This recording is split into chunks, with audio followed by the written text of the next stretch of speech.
So today we are going to study about establishing objectives and budgeting for promotional programs. Uh, the kind of objectives that we should have for promotional programs should be attainable in nature. We should have a pragmatic objectives in terms of achievable objectives.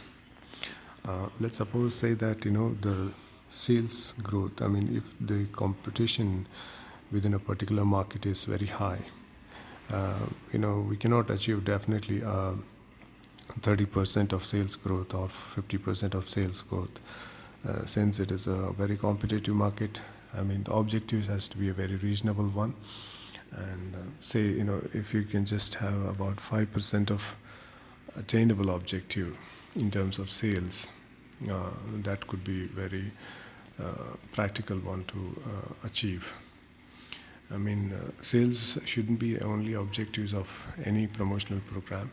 It can be even related to creating an awareness.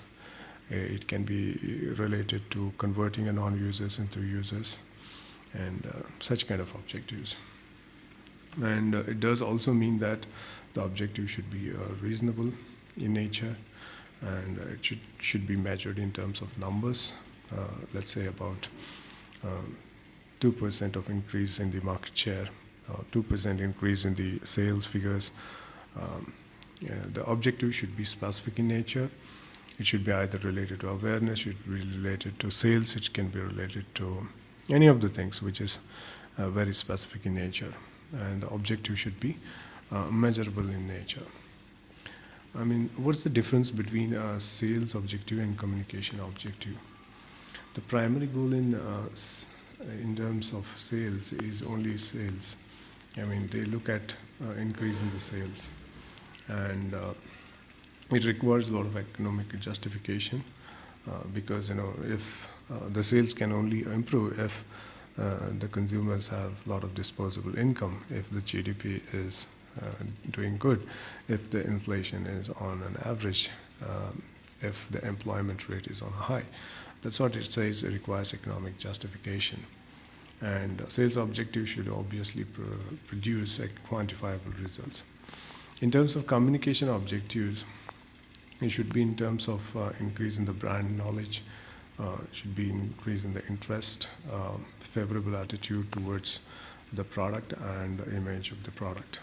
And in terms of communication objective, immediate response is not expected in terms of buying. It can be something related to awareness building. It can be related to interest development. All these things may not percolate into sales necessarily.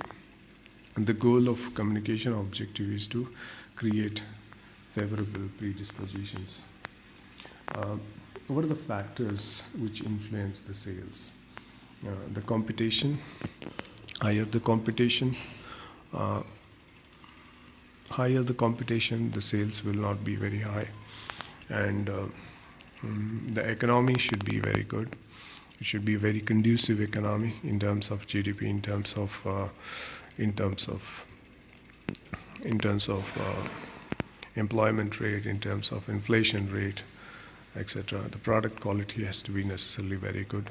The price fluctuations will definitely happen, and that will have an impact on sales. Higher the price, lower will be the sales. And the distribution. A robust distribution will result in the sales.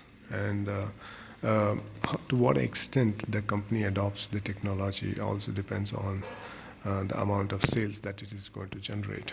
If the company has a lot of multi-channel touch points, if it is offering to the customers, obviously its sales will be on a higher side. What are the communication effects? How does it get percolated? Let's suppose we create 90% of awareness.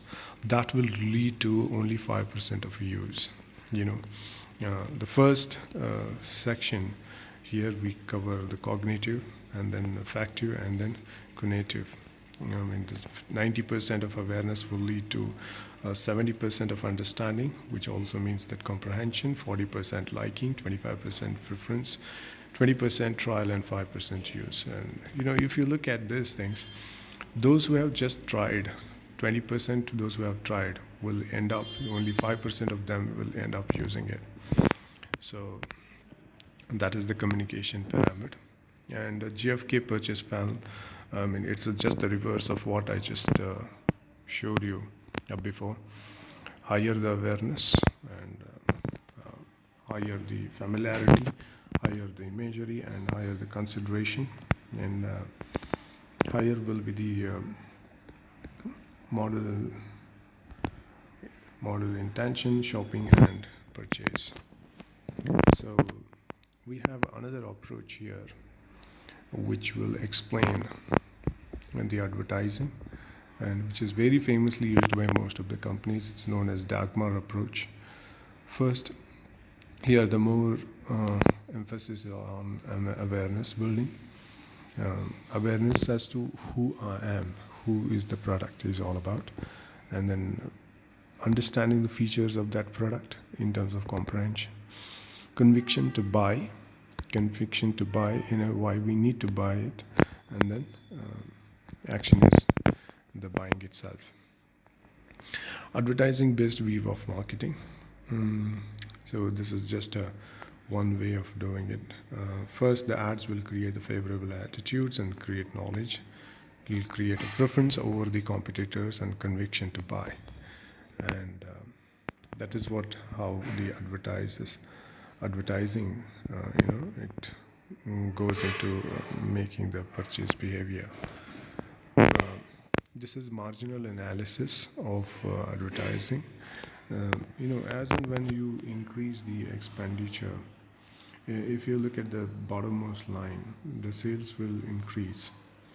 Okay, and the cost of advertising also goes on increasing, and at one inflection point, it starts dropping off. And if you see the red line, the sales constantly go upwards. And if you see the gross margin red dotted line, at one point, inflection point, as and when the cost of advertising increases, no matter how much money you spend on advertisement, the sales will remain flat. So that is the point when we should back off. So the budget adjustments, we have three options here.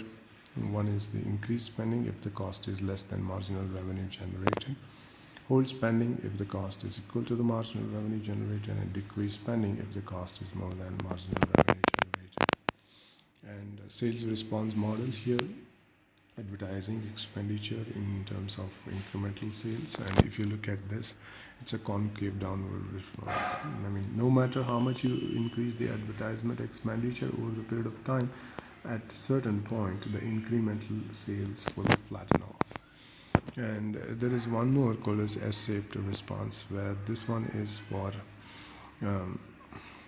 new to the market kind of products, where the sales pickup will be very gradual in the beginning, and then steep in terms of mid-level high effect, and high spending and little effect, if you look at the third quadrant here. So what are the factors influencing advertising budgets? Product life cycle. Longer the life cycle, it will definitely increase the advertising budget. Product durability, how often the customers buy the product.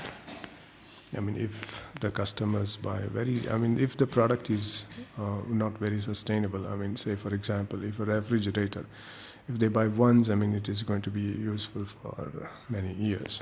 So it's not one of those FMCG products. So your advertising budget will considerably comes down.